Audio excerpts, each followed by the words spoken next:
नमस्ते, राधे राधे सभी प्यारे स्टूडेंट, आप सभी कैसे हैं। तो जैसा कि आप सभी को पता है कि 16 फरवरी 2025 बहुत ही शुभ दिन है उन सभी स्टूडेंट्स का जो वेट करते रहते हैं कि एमपीपीसीएस का फॉर्म कब आएगा, परीक्षा कब होगी। और आप सभी भी यही सोच रहे होंगे मेरी तरह, क्योंकि परीक्षा जो आयोग है वो लगभग मई जून के समय में लेता है। ये उसका एक ट्रेंड रहा है मई जून के समय। लेकिन इस बार परीक्षा, आपको दो बातें बता देती हूँ। एक तो आपकी परीक्षा तिथि फरवरी में है, और दूसरी बात, दैनिक भास्कर में एक आर्टिकल आज छपा था, उसमें लिखा हुआ था कि जो 2025 की ये भर्ती है पीसीएस की, पहली बात इसमें जो पद होंगे वो 500 प्लस बताए जा रहे हैं। ठीक है, अच्छा खासा जो डिस्ट्रिक्ट कलेक्टर का वगैरह का पोस्ट होता है, डीसी वगैरह का, वो सब भी आएगा। लेकिन दूसरी सबसे बड़ी बात मैं आपको बताऊं आपकी मोटिवेशन के लिए, कि ये 2025 की जो ये भर्ती है वो 2025 में कंप्लीट करके प्रॉपर रिजल्ट दे दिया जाएगा। समझ रहे हैं आप लोग। सीधा हम लोग सिलेबस को देखते हैं। मैं मोटिव बता देती हूँ कि मैं पीसीएस का सिलेबस आप लोगों को आज बता क्यों रही हूँ। मैं चाह रही थी कि जब प्रीलिम्स की परीक्षा हो जाए, क्योंकि ज़्यादा वक्त बचा नहीं है, 2 से ढाई महीने केवल आपके पास बचे हैं, फिर उसके बाद मैं मेंस की प्रिपरेशन कर रहा हूँ। पर जैसा कि मुझे देखने को मिला कि मेंस के लिए ज़्यादा समय बचेगा नहीं, तो हमारे लिए अप्रोच सही ये होनी चाहिए कि हम मेंस का प्रीलिम्स की परीक्षा की तैयारी साथ में किस तरीके से आसान तरीके से करें, और वो हो सकती है। अभी जब मैं आप लोगों को सिलेबस डिटेल तरीके से बताऊंगी मेंस का, तो आप बोलेंगे कि लगभग 75% जो टॉपिक है आपके मेंस पेपर का वो डायरेक्टली प्रीलिम्स से आता है। तो ये दोनों चीज़ के लिए आप लोगों के लिए इम्पॉर्टेंट है कि प्रीलिम्स की प्रिपरेशन को आप लोग बहुत ही ज़्यादा सीरियस लें, इस वजह से भी। और आपका मेंस का जो नोट्स है तैयार हो जाए प्रीलिम्स के समय। जैसे आपने नोट्स बना के अभी प्रिपेयर करके रख लिया, प्रीलिम्स दे दिया, पास हो गए, अब नोट्स बचा हुआ है आपके पास है। अब आपको क्या करना है, प्रीलिम्स के बाद नोट्स निकालनी है, पढ़ना है, कोई चीज़ उसमें आपको लगा कि नया मिल गया है उसको नोट करना है और रिवाइज करना है बार बार, फिर वो आपके पास वो काम बचेगा। ऑलराइट, सीधा सिलेबस देखते हैं अब हम लोग। सामने भाई जो आपको सिलेबस दिख रहा है वो एमपीपीसीएस की आयोग की वेबसाइट से मैंने वो सिलेबस लिया है। और ये जो सिलेबस आप सभी को पता है, प्रीलिम्स प्लस मेंस, पूरा सिलेबस ही चेंज हुआ है इसमें, तो आप लोगों को पता है। और 2024 वाला जो प्रीलिम्स हुआ था, मेंस हुआ था, वो इसी सिलेबस पे हुआ है। और जो 16 फरवरी के बाद नोटिस आया था उसमें लिखा था कि जो सिलेबस है वो 2024 वाला सिलेबस इस बार भी लागू किया जाएगा। तो देखिए, टोटल लिखा हुआ है कि टोटल जीएस के 6 पेपर होंगे। कहने का मतलब ये है कि टोटल जीएस के 6 पेपर होंगे, जीएस 1 2 3 4 5 6 इस तरीके से करके। लेकिन यहाँ पे कोई भी ऑप्शनल पेपर नहीं है, ध्यान रखिएगा। किसी भी अन्य जो पीसीएस परीक्षा या यूपीएससी की तरह ऑप्शनल यहाँ पे आपको नहीं देखने को मिलेगा।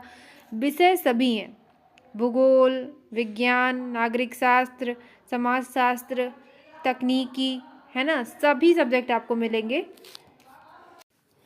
तो चलिए जीएस 1 2 3 4 5 6 को देखेंगे। ये जो सामने आप लोग को दिख रहा है ना कि कितने मार्क्स का है, कितने घंटे का है, क्या क्या है, और ये सारा स्ट्रक्चर कितने कितने, ये मैं एक स्ट्रैटेजी वीडियो मेंस का बनाऊंगी, उसमें बताऊंगी।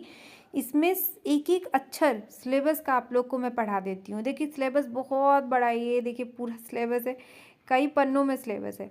तो बहुत सारे स्टूडेंट का ये आलस सामने देखने को मिलता है, या शिकायत देखने को मिलती है, या उनकी समस्या ये देखने को मिलती है, वो बोलते हैं सिलेबस पढ़ा नहीं जाता। तो जी देखिए, आप सिलेबस नहीं पढ़ पाएंगे तो इस सिलेबस को डिटेल में कैसे पढ़ेंगे, और पढ़ भी लिया तो याद कैसे करेंगे, रिवाइज कैसे करेंगे, और फिर उसको ले जाके लिखेंगे कैसे। उन लाखों बच्चों में से 100 बच्चों की लिस्ट में आप कैसे आ पाएंगे। तो इसलिए इम्पॉर्टेंट है, पढ़ा रही हूँ, एक एक अक्षर को पढ़ लीजिए आप लोग। तो सबसे पहले पेपर फर्स्ट से शुरू करते हैं। देखिए, प्रत्येक जो पेपर है उसमें 2 पार्ट है। ठीक है, जो प्रत्येक पेपर है आप लोगों का, उसमें 2 पार्ट आप लोगों को देखने को मिलेगा। जैसे मान लीजिए कि ये जीएस 1 है, ठीक है, इसमें अ और ब, मतलब ए और बी जो आप लोग बोलते हैं, इंग्लिश मीडियम वालों के लिए बता दे रही हूँ, तो इस तरीके से है। तो पेपर 1 में 2 सब्जेक्ट देखने को मिलेगा। एक तो यहाँ पे आप लोगों को हिस्ट्री देखने को मिलेगा, और दूसरा आपको ज्योग्राफी देखने को मिलेगा। ठीक है, सबसे पहले हिस्ट्री देख लेते हैं। तो इकाई 1 में देखिए, भारतीय इतिहास, भारत का राजनीतिक, आर्थिक, सामाजिक एवं सांस्कृतिक इतिहास, प्रीलिम्स वाला ही वही, हड़प्पा सभ्यता से 10वीं शताब्दी तक। 11वीं से 18वीं शताब्दी तक भारत का राजनीतिक, आर्थिक, सामाजिक एवं सांस्कृतिक इतिहास। सल्तनत एवं मुगल शासक और उनका प्रशासन एवं मध्यकालीन संस्कृति का अभ्युदय। इकाई 2 में प्रागैतिहासिक एवं आद्य ऐतिहासिक। मध्य प्रदेश के प्रमुख राजवंश, गर्द भील वंश, नाग वंश, ओलिंकर परिवारजक राजवंश, उच्चकल्प वंश, गुर्जर प्रतिहार, कलचुरी, चंदेल, परमार, तोमार, गोंड वंश, कच्छप घात वंश। फिर इकाई 3 में ब्रिटिश शासन का भारतीय अर्थव्यवस्था एवं समाज पर प्रभाव। ब्रिटिश उपनिवेश के प्रति भारतीयों की प्रतिक्रिया। कृषक एवं जनजातियों का विद्रोह। प्रथम स्वतंत्रता आंदोलन संग्राम। भारतीय पुनर्जागरण राष्ट्रीय आंदोलन एवं इसके नेतृत्वकर्ता। मध्य प्रदेश में स्वतंत्रता आंदोलन। फिर उसके बाद इकाई 4 आ जाती है। इकाई 4 में देखना है गणतंत्र के रूप में भारत का उदय, राज्यों का पुनर्गठन, मध्य प्रदेश राज्य के रूप में गठन, स्वतंत्रता प्राप्ति के पश्चात की प्रमुख घटनाएं। फिर देखना है भारतीय सांस्कृतिक विरासत, मध्य प्रदेश के संदर्भ के विशेष संदर्भ में, मतलब आपको भारत और मध्य प्रदेश दोनों का इतिहास पढ़ना है। प्राचीन काल से आधुनिक काल तक विभिन्न कला प्रारूपों, साहित्य, पर्व एवं वास्तुकला के प्रमुख पक्ष, मध्य प्रदेश में विश्व धरोहर स्थल एवं पर्यटन। फिर उसके बाद मध्य प्रदेश की प्रमुख रियासतें गोंडवाना, बुंदेली, बघेली, होलकर, सिंधिया एवं भोपाल रियासत स्वतंत्रता प्राप्ति तक। मध्य प्रदेश के जनजातियों नायकों का संघर्ष एवं इतिहास में योगदान। राजा शंकर शाह, रघुनाथ शाह, रानी दुर्गावती, भीमाजी नायक, खाज्या नायक, टांट्या भील, गंजन सिंह, कोरकू, बादल भाई, पेमा फाल्या। फिर उसके बाद आपको प्रश्न पत्र जो बी वाला बता रही थी, ब खंड ब, इसमें भूगोल देखने हैं आपको। भूगोल प्रीलिम्स में भी है ना। अब इसमें खंड बा में भूगोल देखना है और भूगोल भी आप लोगों के प्रीलिम्स में है। इसमें इकाई 1 भारत का भौतिक स्वरूप एवं जलवायु। प्राचीन भारत में भौगोलिक ज्ञान। भारत के प्रमुख भू आकृतिक विभाग, हिमालय पर्वत, उत्तर भारत का विशाल मैदान, प्रायद्वीपीय पठार। मैं बुक लिस्ट भी आप लोगों को बता देती, पर वीडियो जो आप लोगों की क्लास है वो बहुत लंबी हो जाएगी। अगली क्लास में बुक लिस्ट के बारे में डिटेल से बताऊंगी। और मैं ये बोलूँगी कि जो आप प्रीलिम्स के लिए रेफ़र कर रहे हैं, कोशिश करें कि बुक वही रेफ़र करें जो मेंस में भी काम आ जाए, ठीक है। क्योंकि आपको थ्योरेटिकल तो अंडरस्टैंडिंग चाहिए। जो 2024 का प्रीलिम्स है, जो भी बच्चे दिए होंगे या देखे होंगे पेपर, आसान अब पेपर नहीं बनाता MPPCS। प्रमुख पहाड़ियाँ, पठार, नदियाँ और झीलें। भारत में मिट्टियाँ, प्रकार एवं वितरण।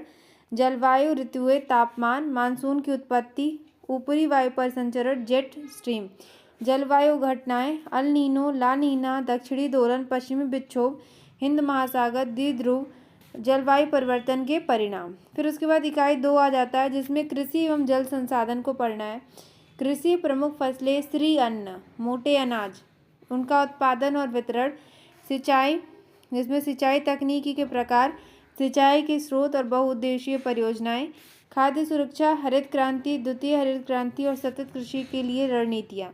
जल संसाधनों का संरक्षण, संवर्धन, वर्षा जल संचयन, जल संरक्षण के तरीके, नदियों को आपस में जोड़ना, राष्ट्रीय जल नीति। फिर इकाई 3 भारत प्राकृतिक संसाधन एवं उद्योग। वन संसाधन, उनके प्रकार और वितरण। प्रमुख खनिज और ऊर्जा संसाधन, ऊर्जा संकट और ऊर्जा के गैर पारंपरिक स्रोत। प्रमुख उद्योग, लोहा और इस्पात, सीमेंट, कागज, शक्कर, सूती वस्त्र उद्योग। प्रमुख खाद्य प्रसंस्करण उद्योग। फिर उसके बाद इकाई 4 आ जाती है, जहाँ पे आपदाएं और तकनीकें। भारत में प्राकृतिक खतरे और आपदाएं, भूकंप, सुनामी, सूखा, बाढ़, ओलावृष्टि, कोहरा, बादल फटना, तड़ित झंझा। भारत में उष्णकटिबंधीय चक्रवात। फिर पर्यावरण प्रदूषण, जिसमें वायु प्रदूषण, जल प्रदूषण, मिट्टी या भूमि प्रदूषण एवं उनका रोकथाम, नियंत्रण और प्रबंधन, प्रदूषण को कम करने के उपाय। फिर भारत में जनसंख्या वृद्धि, संसाधनों पर जनसंख्या का दबाव, ग्रामीण शहरी प्रवास। भूगोल में उन्नत तकनीकें, सुदूर संवेदन, भौगोलिक सूचना प्रणाली GIS, भौगोलिक स्थिति निर्धारण प्रणाली तथा इनके अनुप्रयोग, उपग्रहों के प्रकार, ठीक। फिर उसके बाद इकाई 5 आती है। काफ़ी लेंदी सिलेबस है, बहुत ज़्यादा। मैं एक और ये अच्छी बात है कि बता करके लेंदी है। अदरवाइज लेंदी सिलेबस होता है उसको एक पॉइंट में लिख देगा Indian geography and world geography, अब उसमें वो कुछ भी पूछते हैं। पर यहाँ पे बहुत ही मतलब जैसा यहाँ पे दिया है ना, जैसे इकाई 5, तो ऐसे इकाई 1 2 3 4 5 करके नोट्स बनाइएगा, फिर टॉपिक वाइज फिर उसके अंदर क्या क्या है।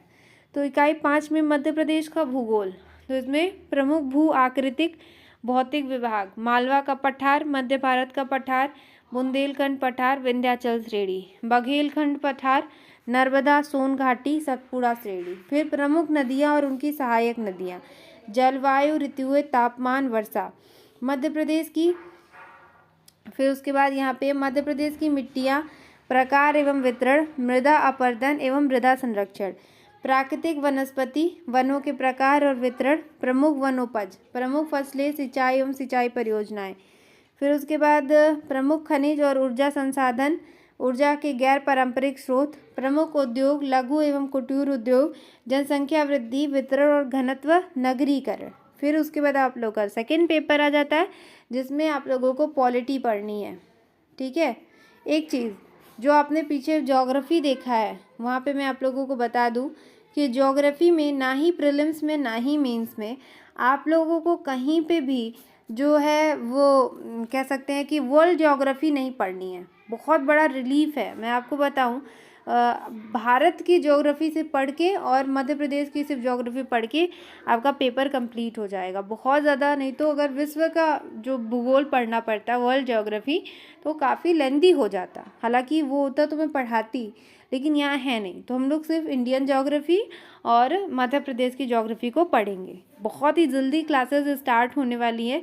चैनल को सब्सक्राइब करके अपनी अटेंडेंस यहाँ पे इंश्योर करिए, रोज़ रोज़ क्लासेस करिए ताकि आपकी जो मेंस और प्रीलिम्स की तैयारी है वो ए ग्रेड की हो जाए। ठीक है, तो सेकंड पेपर जहाँ पे पॉलिटी देखना है, खंड आ में आप लोगों को संविधान देखना है, शासन व्यवस्था देखनी है, राजनीतिक एवं प्रशासनिक संरचना देखनी है, इकाई 1। ठीक है, भारतीय संविधान निर्माण विशेषताएं, मूल ढांचा एवं प्रमुख संशोधन। तो इसमें भारतीय संविधान विशेषताएं, मूल ढांचा एवं प्रमुख संशोधन ये प्रीलिम्स का पार्ट है, वहाँ पे पढ़ ही लिया है। वैचारिक तत्व, उद्देशिका, मूल अधिकार, मूल कर्तव्य एवं राज्य के नीति निदेशक तत्व, संघवाद, केंद्र राज्य संबंध, उच्चतम न्यायालय, उच्च न्यायालय, न्यायिक पुनरावलोकन, न्यायिक सक्रियता, लोक अदालत एवं जनहित याचिका।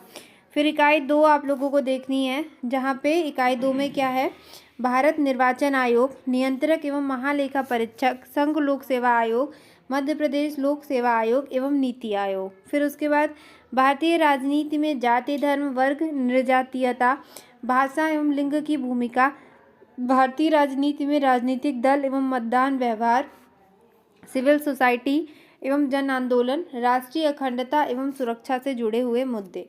फिर इकाई 3 देखनी है, जहाँ पे लोकतंत्र की विशेषताएं, राजनीतिक प्रतिनिधित्व, निर्णय प्रक्रिया में नागरिकों की भागीदारी।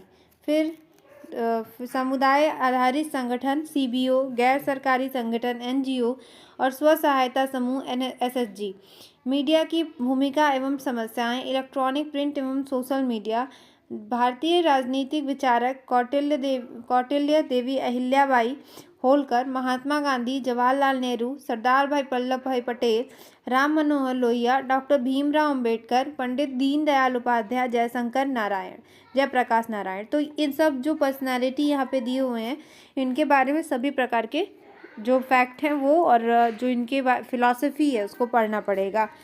फिर इकाई 4 आ जाती है, जहाँ पे राज्यों का पुनर्गठन 1956 में जो हुआ था, मध्य प्रदेश का निर्माण, मध्य प्रदेश का विभाजन, राज्यपाल नियुक्ति, शक्ति, स्थिति, मुख्यमंत्री एवं मंत्रिपरिषद, संगठन, कार्य एवं भूमिका, मध्य प्रदेश की विधानसभा, संगठन एवं शक्तियाँ, अध्यक्ष की भूमिका, विपक्ष की भूमिका, मध्य प्रदेश उच्च न्यायालय, संगठन, क्षेत्राधिकार एवं भूमिका, जवाबदेही एवं अधिकार, प्रतिस्पर्धा आयोग, अनुसूचित जाति आयोग, जितने आयोग हैं वो सब यहाँ पे हमें पढ़ना है, सभी के नाम दिए।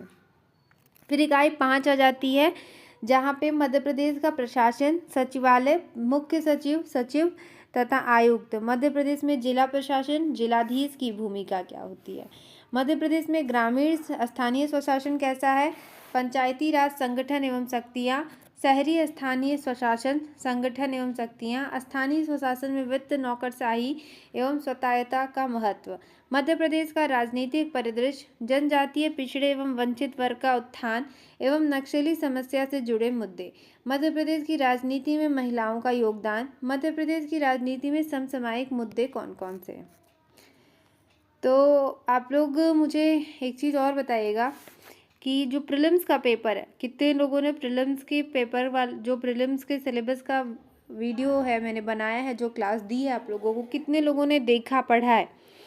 अगर देखा है तो मुझे बताइएगा कौन सी यूनिट से, कौन सी इकाई से, ठीक है, मैं शुरू करूं क्लास। वैसे तो मेरे लिए मेरा दिमाग ऐसा काम कर रहा है कि मैं फर्स्ट यूनिट से क्लासेस लेना, मतलब जैसे सीरियल वाइज सिलेबस है वैसे ही लेना शुरू करूं। पर अगर आप लोगों को लगता है कि कोई टॉपिक है जो बहुत कठिन है, समझ में नहीं आ रहा है, तो अगर आप लोग कहेंगे तो मैं उसी यूनिट से क्लास लेना शुरू करूँगी। चलिए, द्वितीय प्रश्न पत्र के खंड बा से, तो देखिए जैसे कि इसमें भी दूसरा पार्ट है और इसमें तो समाजशास्त्र आ जाता है, सोशियोलॉजी, ठीक है। इंग्लिश मीडियम के बच्चों, अगर आपको समझ में नहीं आ रहा होगा, सिलेबस समझने में तकलीफ़ हो रही होगी, डोंट वरी, मेरा पूरा प्रयास है कि मैं इंग्लिश मीडियम में भी आप लोगों की क्लासेस बहुत जल्द लेकर के आऊँ, ठीक है। पर एक चीज़ मैं आप लोगों को बता दूँ, जो क्लासेस होंगी, जो मैं क्लास लूँगी, उसमें मैं अपनी जिस तरीके से नोट्स बना के क्लास लेती हूँ ना, मैं प्रॉपर नोट लिख करके उस तब क्लास लेती हूँ हैंड रिटन नोट्स के साथ, मैं वैसे लूँगी। और क्लासेस बाइलिंगुअल होंगी, हिंदी इंग्लिश दोनों बच्चों के लिए होंगी, ठीक है। तो हो सकता है लिखा हो इंग्लिश में, मैं एक्सप्लेन कर रही हूँ हिंदी में, ऐसा करके, ताकि दोनों तरीके के बच्चों को लाभ हो जाए, क्योंकि इधर मैं अकेले ही हूँ, both for every work, okay.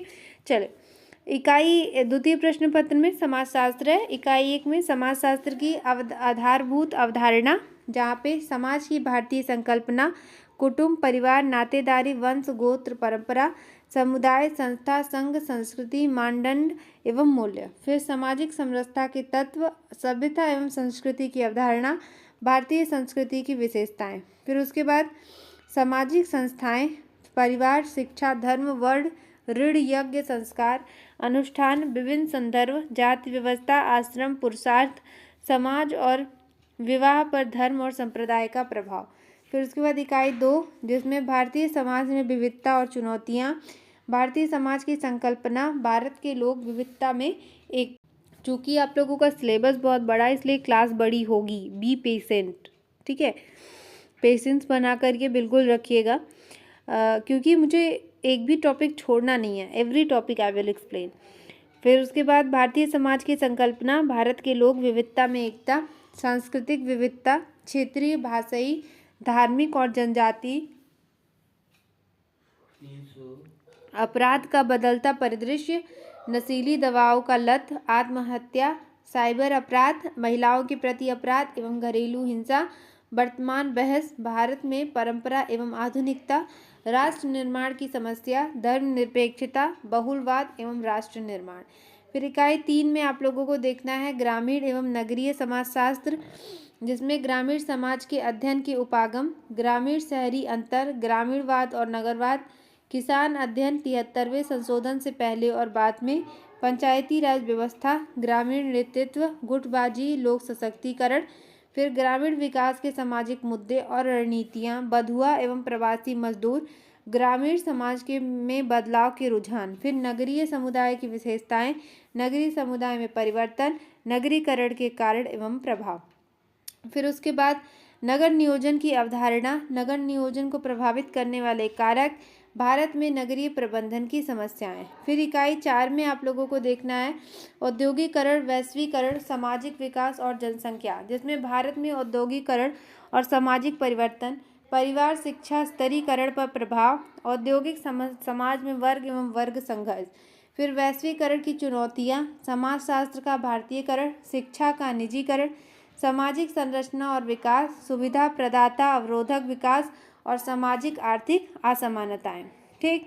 फिर उसके बाद संस्कृति और विकास, सहायक बाधक के रूप में संस्कृति, उत्तर आधुनिकतावाद, पश्चिमीकरण, भारत में जनसंख्या वृद्धि और वितरण, 1901 से वृद्धि, कारण और प्रभाव, अवधारणाएं, प्रजनन क्षमता, मृत्युदर, रुग्णता, प्रवास, वायु और लिंग संरचना। ठीक, उसके बाद इकाई 5 में देखना है हम लोगों को।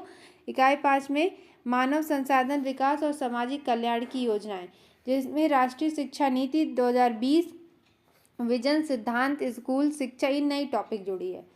स्कूली शिक्षा, उच्च शिक्षा, व्यावसायिक शिक्षा, ऑनलाइन और डिजिटल शिक्षा, वयस्क शिक्षा और जीवन पर्यंत सीखना। फिर सामाजिक वर्गों और उनके कल्याण कार्यक्रमों से संबंधित मुद्दे, वरिष्ठ नागरिक, बच्चे, महिलाएं, विशेषाधिकार प्राप्त वर्ग, विकासात्मक परियोजनाओं से उत्पन्न विस्थापित समूह, बालिकाओं की शिक्षा से जुड़े हुए मुद्दे। फिर उसके बाद सामुदायिक विकास कार्यक्रम, ठीक है, विस्तार कार्यक्रम, विस्तार शिक्षा, पंचायती राज, सामुदायिक विकास में गैर सरकारी संगठनों की भूमिका, मध्य प्रदेश में जनजातियों की स्थिति, सामाजिक संरचना, रीति रिवाज, जनजातियों में विश्वास, विवाह, रिश्तेदारी, धार्मिक विश्वास, परंपराएं, त्यौहार और उत्सव। फिर मध्य प्रदेश की लोक संस्कृति। देखिए, आप लोगों को एक चीज़ बता दूं, सोशियोलॉजी का जो ये पेपर आप लोग पढ़ रहे हैं ना, अभी जो मैंने आपको टॉपिक पढ़ाया, ये प्रीलिम्स में नहीं है, ठीक है। तो एज ए सब्जेक्ट ये नया जोड़ा गया है और बहुत ही आसान तरीके से इसे पढ़ेंगे। तो उसके लिए हालांकि जो प्रमाणित किताबें हैं उन्हीं से पढ़ना पड़ेगा। फिर तृतीय प्रश्न पत्र आ जाता है, जहाँ पे आपको इकोनॉमिक्स पढ़ना है, ठीक है। बहुत ही प्यारा सा सब्जेक्ट है, ठीक है, तो इसको पढ़ना है। सबसे पहले इकाई 1 को देख लेते हैं, जहाँ पे इकाई 1 में भारतीय अर्थव्यवस्था के मौलिक पहलू, भारतीय अर्थव्यवस्था की प्रमुख विशेषताएं, विकसित भारत 247, ये एक डॉक्यूमेंट है, डालेंगे PDF ना आ जाएगा। कृषि उद्योग और सेवा क्षेत्र का क्षेत्रीय योगदान, राष्ट्रीय आय की विभिन्न अवधारणाएं, मतलब जो नेशनल इनकम होती है वो कैसे काउंट होती है, क्या क्या है वो। फिर प्रमुख फसलें और फसल पैटर्न। फिर उसके बाद जैसे चुनौतियां, घटती उत्पादकता, किसान संकट और मौसम पर निर्भरता, सरकारी पहल, PM किसान, NMSA और विभिन्न योजनाएं, कृषि मूल्य नीति, विपणन और वित्त, मूल्यवर्धन के लिए कृषि स्टार्टअप और कृषि प्रसंस्करण, भारत में औद्योगिक नीतियां और औद्योगिक विकास, विनिर्माण और अधोसंरचना, मेक इन इंडिया और अधोसंरचना परियोजनाएं, ठीक है। फिर आतिथ्य और पर्यटन, विदेशी मुद्रा आय में योगदान, भारत में वस्तु एवं सेवाओं का मानकीकरण। फिर इकाई 2 में, जहाँ पे आपको कराधान की और नीति परिदृश्य, थोड़ा सा एक इकोनॉमिक्स वाला इकोनॉमिक्स होता है वो पढ़ना है यहाँ पे। राजकोषीय नीति, लोक व्यय, आगम, कराधान और घाटा प्रबंधन, मौद्रिक नीति जो फिजिकल पॉलिसी होती है हमारी। फिर उसके बाद भारत में मॉनेटरी पॉलिसी, भारत में वित्तीय समावेशन जो इकोनॉमिक इंक्लूजन होता है वो, अनौपचारिक अर्थव्यवस्था पर नगद लेन देन का प्रभाव, खाद्य सुरक्षा एवं लोक वितरण प्रणाली, गरीबी, बेरोजगारी और क्षेत्रीय असंतुलन, भारत का विदेशी व्यापार, मूल्य संरचना और दिशा, निर्यात प्रोत्साहन, आयात प्रतिस्थापन एवं विदेशी पूंजी, अंतर्राष्ट्रीय वित्तीय संस्थाओं की भूमिका, IMF, विश्व बैंक, ADB और WTO के बारे में यहाँ पे। फिर इकाई 3 में आप लोगों को देखना है मध्य प्रदेश की अर्थव्यवस्था का अवलोकन, जहाँ पे मध्य प्रदेश में राज्य घरेलू उत्पाद और प्रति व्यक्ति आय में वृद्धि, आत्मनिर्भर मध्य प्रदेश, एक जिला एक उत्पाद को देखना है, प्रमुख फसलें, फसल पैटर्न तथा जोत, खाद्य सुरक्षा, वितरण प्रणाली और भंडारण, उद्यानिकी, पशुधन, डेयरी एवं मत्स्य पालन। फिर उसके बाद औद्योगिक क्षेत्र की स्थिति, अधोसंरचना का विकास, MSME और पारंपरिक उद्योगों का विकास और समर्थन, मध्य प्रदेश में ग्रामीण एवं शहरी विकास, जनजातीय अर्थव्यवस्था, कृषि पद्धति, प्रमुख वनोपज, हस्तशिल्प एवं हाट बाजार, पर्यटन, व्यापार और निवेश प्रोत्साहन। फिर इकाई 4 में मध्य प्रदेश में सामाजिक एवं आर्थिक विकास, स्वास्थ्य, अधोसंरचना, शिक्षा एवं कौशल विकास। फिर उसके बाद यहाँ पे प्राकृतिक संसाधन प्रबंध के लिए नीतियाँ, वन, जल और खनिज, वित्तीय सामाजिक समावेशन एवं कल्याणकारी योजनाएं, मध्य प्रदेश की जनसांख्यिकी का प्रभाव, मानव संसाधन की उत्पादकता और रोजगार, मध्य प्रदेश की बौद्धिक संपदा अधिकारों की प्रगति, राज्य का राजस्व, व्यय, ऋण एवं राजकोषीय अनुशासन, मतलब जो बजट हो सकता है मध्य प्रदेश का जिसे आप कहते हैं वो यहाँ पे पढ़ना है। तो कहने का मतलब जो इकोनॉमिक्स है वो दोनों जगह की पढ़नी है, इंडिया प्लस MP दोनों का देखना पड़ेगा, ठीक है। बहुत ही आसान है, अच्छे से हो जाएगा। फिर उसके बाद इकाई 5 में DI आ जाता है, जो आप लोग डाटा इंटरप्रिटेशन बोलते हैं ना, तो वो यहाँ पे है। जैसे समंक, संकलन की विधियाँ, माध्यिका और बहुलक, गणना और व्याख्याएं, डेटा विश्लेषण के प्रकार, वर्णनात्मक बनाम अनुमानात्मक प्रतिचयन की विधियाँ, डेटा प्रस्तुति तकनीक, टेबल, चार्ट, ग्राफ, प्रायिकता की बुनियादी अवधारणाएं यहाँ पे देखना है। फिर उसके बाद तो आप लोगों का तृतीय प्रश्न पत्र आ जाता है, जिसमें तृतीय प्रश्न पत्र का ब खंड, मतलब जैसे कि मैंने बताया ना, हर पेपर में ए और बी, अ और ब, दो भाग बनाए गए हैं, तो यहाँ पे भी वही है। तो ब में है विज्ञान, तकनीक एवं जनस्वास्थ्य, मतलब साइंस, टेक्नोलॉजी और जो पब्लिक हेल्थ है वो देखना है यहाँ पे। तो इकाई 1 में तो सामान्य विज्ञान है, देखिए क्या क्या है यहाँ पे। तो सामान्य विज्ञान में विज्ञान की साधारण अनुप्रयोग, सूक्ष्म जीव संरचना एवं प्रकार, जैविक कृषि, कोशिका संरचना, प्रकार, विभाजन एवं कार्य, जंतु एवं पौधों का वर्गीकरण, पौधों, पशुओं एवं मनुष्यों में पोषण, संतुलित आहार, विटामिन, हीनताजन्य रोग, हार्मोन्स, मानव शरीर की अंग संरचना एवं कार्यप्रणाली।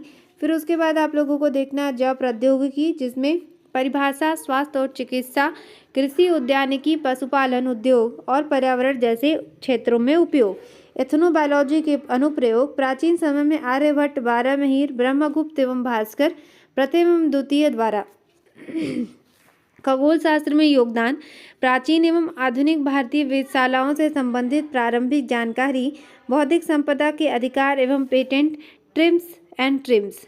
ठीक, इकाई 2 में कंप्यूटर विज्ञान देखना है, कंप्यूटर से क्वेश्चंस आ रहे हैं यहाँ पे। अच्छा, शायद ये टॉपिक कंप्यूटर विज्ञान वाली प्रीलिम्स में नहीं है, साइंस तो है, ठीक है, नहीं है, साइंस कंप्यूटर भी है, सॉरी। कंप्यूटर के प्रकार, विशेषताएं एवं पीढ़ी, generation, memory, input output devices, storage devices, और अच्छे खासे क्वेश्चन बने थे पिछली बार प्रीलिम्स में, तो ध्यान रखिएगा ये टॉपिक।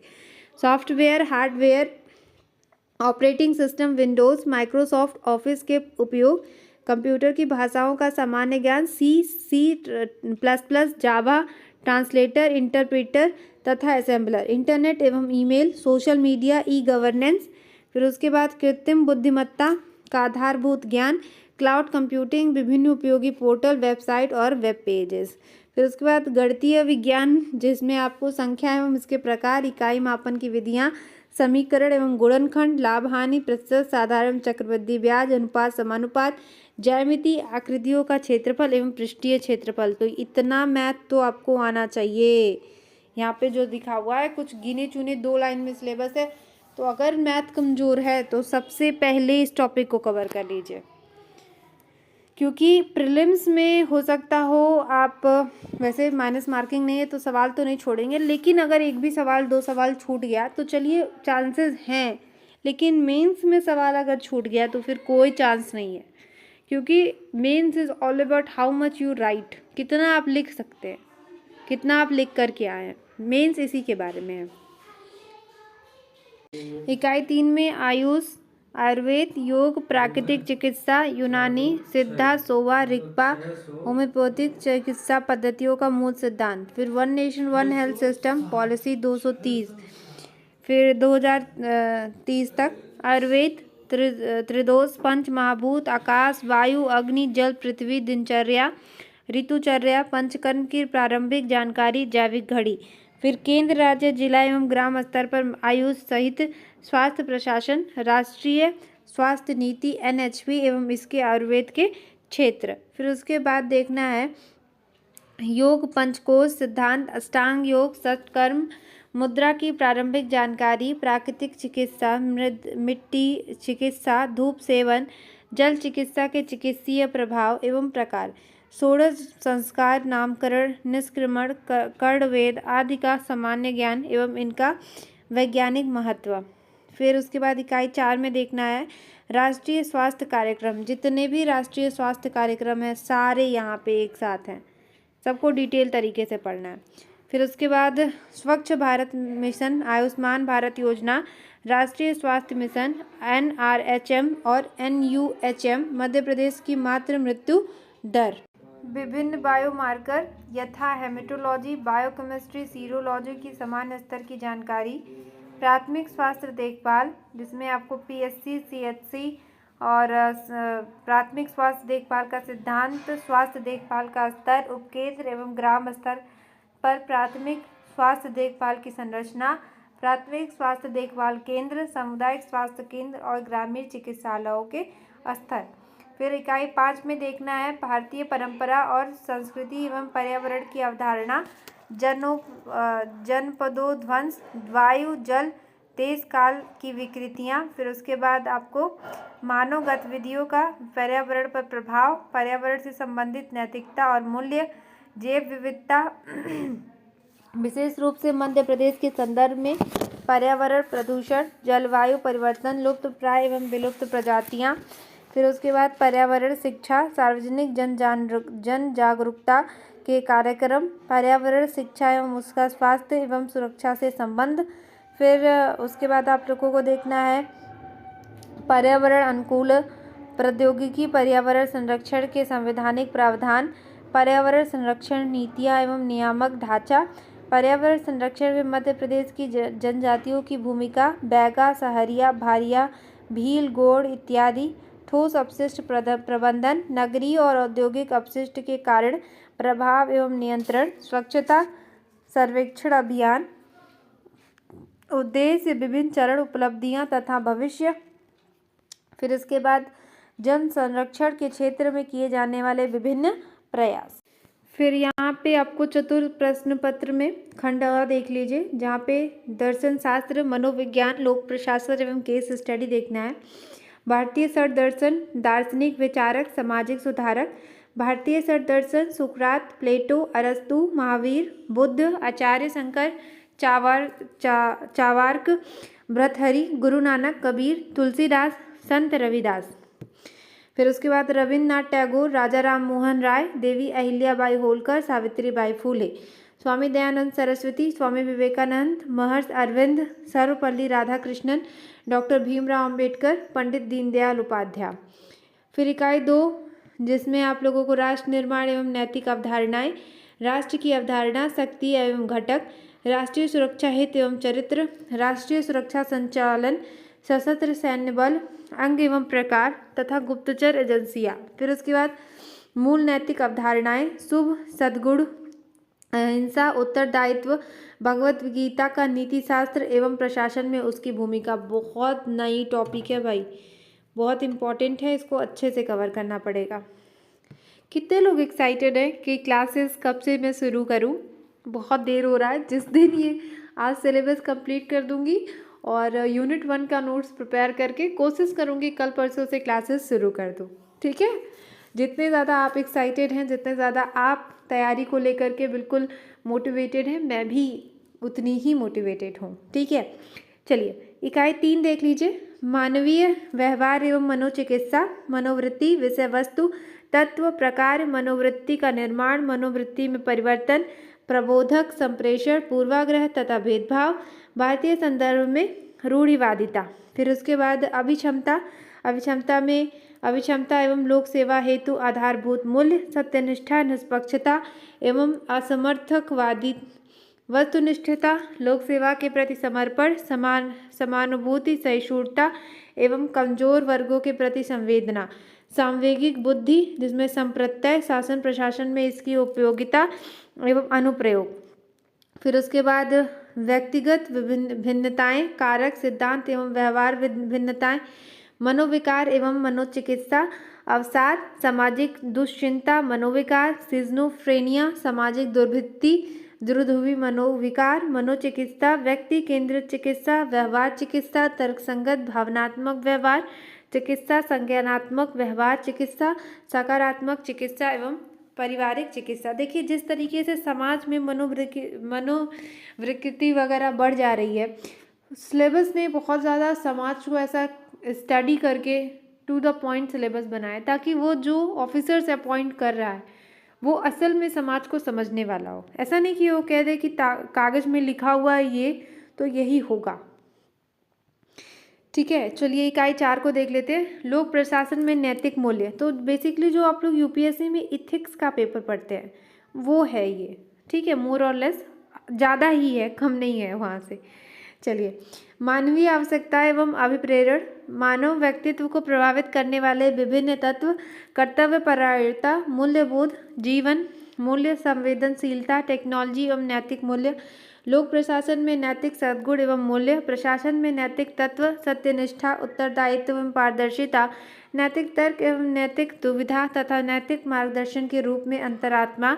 लोक सेवकों हेतु आचार संहिता। शासन में उच्च मूल्यों का पालन। फिर उसके बाद भ्रष्टाचार। भ्रष्टाचार के प्रकार एवं कारण। भ्रष्टाचार के प्रभाव। भ्रष्टाचार को अल्पतम करने का उपाय। सामाजिक सूचना तंत्र, परिवार एवं विजिल ब्लोअर की भूमिका। भ्रष्टाचार पर राष्ट्र संघ की घोषणा। भ्रष्टाचार का मापन। Transparency international. लोकपाल एवं लोका आयुक्त। फिर इकाई 5 में जहाँ पे केस स्टडी है, प्रश्न पत्र के खंड अ में सम्मिलित विषय वस्तु पर आधारित पाठ्यक्रम। जो खंड आ था ना आप लोगों का, मतलब यही जो खंड है, खंड आ है, ये सब आप पढ़े रहेंगे, इसी पे कुछ केस स्टडी बना करके आपको देगा। ठीक है, मतलब इकाई 4 तक जो आपने पढ़ा है उसी पे बेस्ड क्वेश्चन बना के देगा, आपको उसे सॉल्व करना रहेगा। चतुर्थ प्रश्न पत्र के खंड बा में देखेंगे तो थोड़ा सा मैनेजमेंट जैसे टॉपिक यहाँ पे जोड़ दिया है। तो उद्यमिता, अवधारणा एवं विकास। उद्यमिता, प्रबंधन, व्यक्तित्व विकास एवं केस स्टडी। उद्यमिता की अवधारणा एवं महत्व। उद्यमशीलता के लक्षण, सिद्धांत, विशेषताएं एवं नवाचार के का महत्व। उद्यमशीलता की प्रक्रिया, सृजनशीलता। एक सेकेंड। उद्यमशीलता की प्रक्रिया, सृजनशीलता, विचार सृजन, अनुवीक्षण एवं व्यवसाय योजना। नए उद्यम प्रबंधन में मुख्य मुद्दे एवं वैधानिक आवश्यकताएं। महिला उद्यमियों के सामने आने वाली चुनौतियां। भारत में उद्यमिता का विकास। Startup India, make in India. Bharat में उद्यमिता विकास को बढ़ावा देने वाले संस्थान। फिर इकाई 2 जिसमें व्यावसायिक संगठन एवं प्रबंधन। प्रबंधन अवधारणा, महत्व, क्षेत्र प्रबंध एवं प्रशासन। क्रय की सामग्री प्रबंधन, प्रबंध प्रक्रिया, संसाधन प्रबंधन एवं प्रबंध के कार्य। नियोजन, संगठन, निर्देशन, नियंत्रण, समन्वयन, निर्णयन, अभिप्रेरणा, नेतृत्व एवं संचार। समय प्रबंध एवं संगठन, ब्रांडिंग, मार्केटिंग एवं नेटवर्किंग। फिर उसके बाद इकाई 3 जहाँ पे प्रशासन व प्रबंधन आता है। लोक प्रशासन में प्रबंध के महत्वपूर्ण आयाम। मानव संसाधन प्रबंध, वित्त प्रबंध। लोक प्रशासन में उनका कार्य क्षेत्र एवं महत्व। लोक कार्य क्षेत्र में तनाव प्रबंध एवं विवाद प्रबंध की विभिन्न तकनीकें एवं उनका महत्व। बहुलता, अनेकता का प्रबंधन एवं प्रशासन। जन प्रबंधन के अवसर एवं चुनौतियां। आपदा प्रबंधन। ठीक, फिर इकाई 4 जिसमें समग्र व्यक्तित्व विकास आता है। समग्र व्यक्तित्व में राष्ट्रीय विकास, व्यक्तित्व विकास में विभिन्न घटक, सफलता की अवधारणा, सफलता प्राप्त करने में बाधाएं, सफलता के लिए जिम्मेदार कारक। ठीक, फिर उसके बाद असफलता से सीखना। असफलता बहुत ही ज़्यादा कॉम्प्रिहेंसिव सिलेबस दिया हुआ है। इसके पहले का सिलेबस आप कंपेयर अगर करें तो आपको बहुत अंतर मिलेगा। अंतर्दृष्टि, निरंतर सुधार के अवसर के रूप में स्वीकार करना। सरकारी योजनाओं का क्रियान्वयन, सरकारी योजनाओं के सफल क्रियान्वयन को सुनिश्चित करने के लिए प्रभावी रणनीतियों की क्रियान्वित करना। निम्नांकित मुद्दों से संबंधित तथ्य और दृष्टिकोण। नागरिक बोध, संस्था के प्रति निष्ठा, मतदाता जागरूकता कार्यक्रम, यातायात प्रबंधन, नशाखोरी की प्रवृत्ति, खाद्य पदार्थों में मिलावट, नाइट कल्चर जैसे मुद्दे भी शामिल किए गए हैं। मूल्य आधारित जीवन एवं विधिक जागरूकता कार्यक्रम, वेरी इंपॉर्टेंट। फिर उस पर भी बोला गया है कि ऊपर जो 4 इकाई दिया गया है उस पर केस स्टडी पूछा जाएगा। जैसे कि इथिक्स में होता है केस स्टडी आते, पर इसमें बता दिया गया है केस स्टडी कहाँ आएगा। अब देखिए जो आपका 5वां और 6वां पेपर है वो थोड़ा सा नहीं, बहुत ज़्यादा GS 4 तक डिफरेंट है। जैसे आपको बताया ना कि GS 1 से लेकर के GS 6 तो है, लेकिन GS 1 से लेकर के GS 4 ये ठीक है, ये बिल्कुल सेम है, लेकिन जो GS 5 और GS 6 है इसका स्ट्रक्चर थोड़ा सा डिफरेंट है। अभी बताऊंगी कैसे। देखिए GS 5 जो है वहाँ पे आप लोगों का पंचम प्रश्न पत्र भाषा का है। सामान्य हिंदी एवं व्याकरण 200 मार्क्स के आएंगे। ठीक है, यहाँ पे क्या कहा गया है कि इस प्रश्न पत्र का स्तर परीक्षा उत्तीर्ण छात्रों के समकक्ष होगा। स्तर स्नातक परीक्षा उत्तीर्ण, मतलब जैसे कि यदि कोई बच्चा हिंदी में BA किया हुआ है तो BA लेवल की हिंदी आपसे यहाँ पे पूछी जाएगी। इसका उद्देश्य उम्मीदवार को पढ़ने व समझने, भाषाई दक्षता, लेखन की योग्यता एवं हिंदी में स्पष्ट तथा सही विचार व्यक्त करने की क्षमता का मूल्यांकन करना होगा। तो आप बिल्कुल भी इस पेपर को लाइट मत लीजिएगा। ये बिल्कुल भी मत सोचिएगा कि हम बाद में कर लेंगे या हिंदी ही तो है, नहीं। अच्छे खासे लेवल की हिंदी मध्य प्रदेश में मेंस में पूछी जाती है। 2024 का मेंस का पेपर उठा के देख लीजिएगा। कितने लोग चाहते हैं कि प्रीलिम्स और मेंस के ओल्ड ईयर क्वेश्चन पेपर 2024 के मैं लेकर के आऊँ, क्लास उस पर लूँ। सभी लोग अपने अटेंडेंस अपना अपना जो राय है वो कमेंट सेक्शन मतलब क्वेश्चन सेक्शन में पूछिएगा, बताइएगा, ठीक है।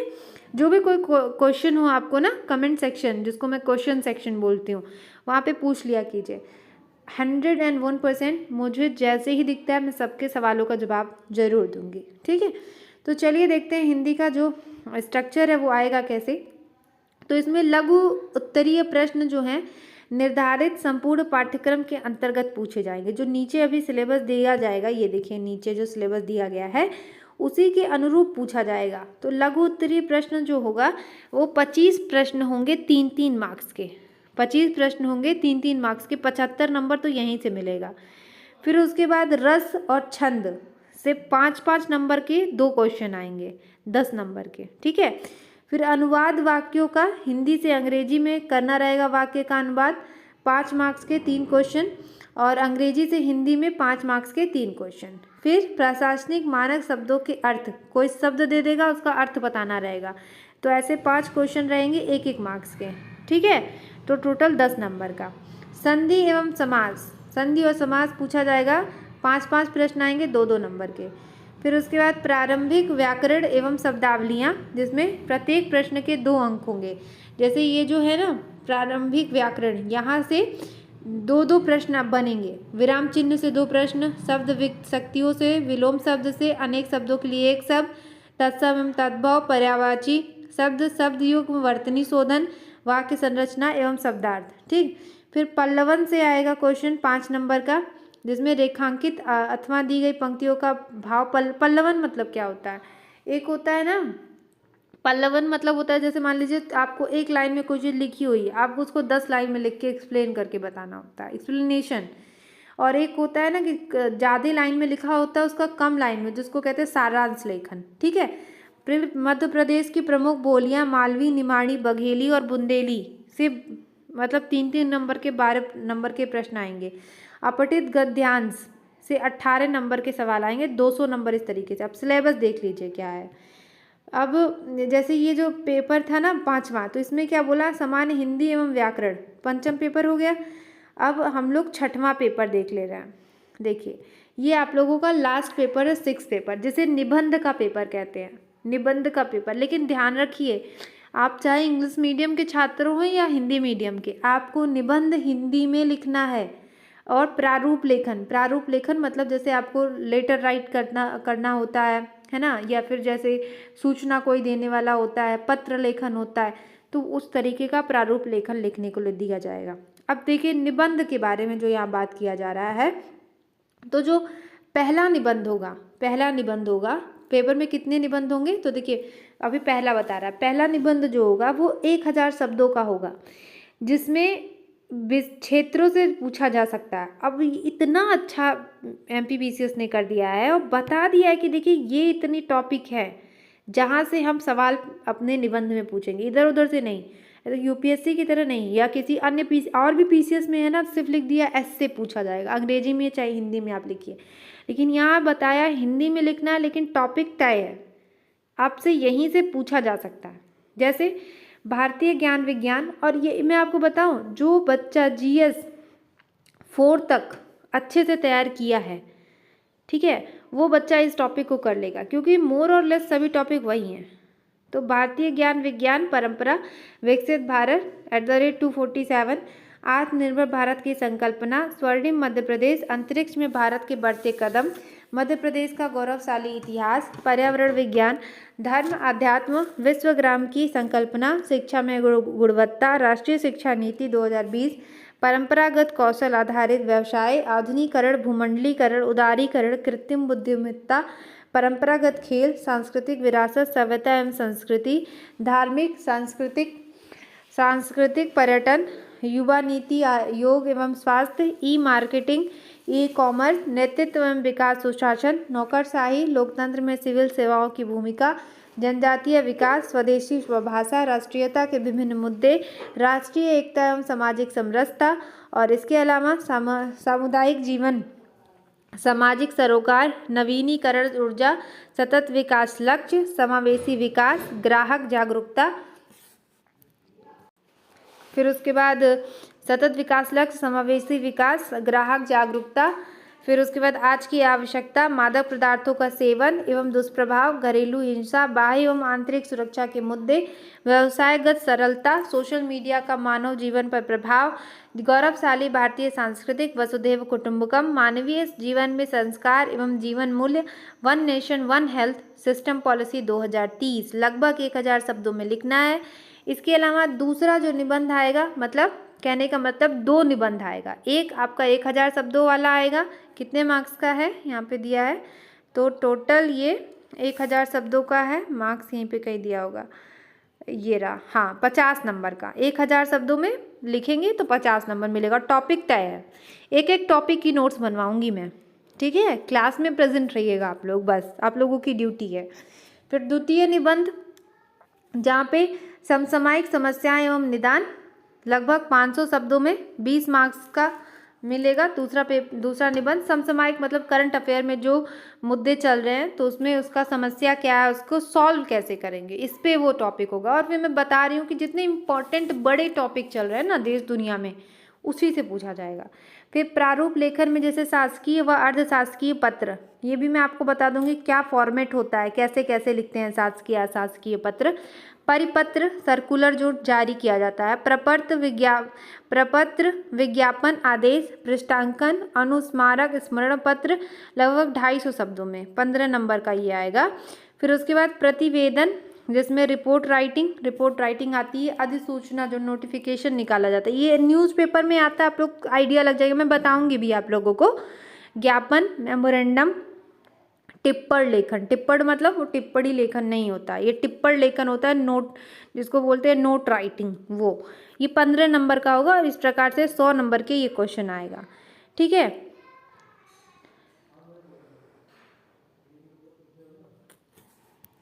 भाई आप लोगों का 6 जीएस का सभी पेपर मैं कंप्लीट कर दी हूँ।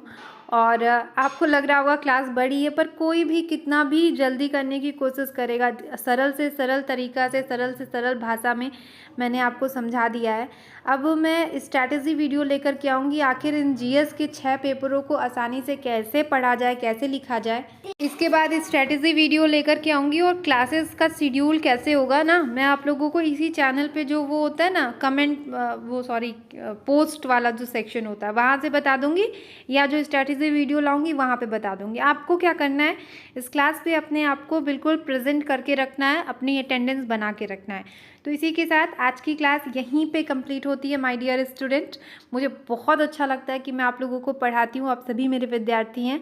इसी के साथ राधे राधे, नमस्ते। आप सभी खूब खुश रहिए, खूब पढ़िए, खूब आगे बढ़िए, अधिकारी बन जाइए।